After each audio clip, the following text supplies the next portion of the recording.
subsets.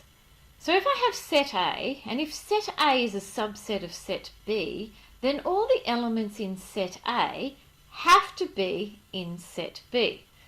And if we say something is a subset of something around, it's denoted by, let me just get another colour pen up, that kind of C shape with like an equal sign on it.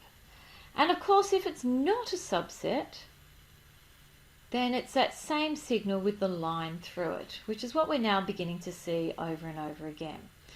So if I have a look at apple and pear is a subset of apple, pear and orange, because apple and pear live also in apple, pear and orange. So the next thing we need to note is that every set is a subset of itself, which that makes sense. The empty set is a subset of all sets. If set A has P elements, then there must be 2 to the power of P subsets. So let's have a look at this. Set A is a proper subset of set B if all the elements of set A are in set B, but the 2 sets are not the same. So we've got this thing called a proper subset. This is normal subsets, and we've got proper subsets. So a proper subset is like this C on the side. And of course, if it's not a proper subset, we know it's going to be the same symbol with a line drawn through it.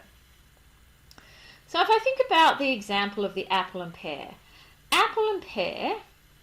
is a proper subset of apple, pear and orange.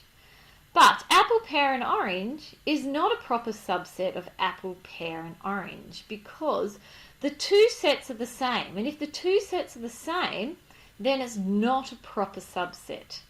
But apple, pear and orange is a subset of apple, pear and orange, because we're allowed to have that.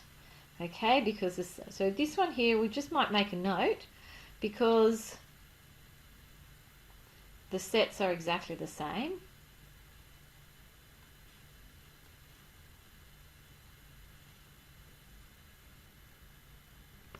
And just a reminder that this sign here means is a subset of. And I've also put here, note, a subset of can always be used for all the possible subsets. So once we now understand this, so we've got these notes in front of us, I'd like you to try these 2 exercises. And if there's any questions, you can find me in class.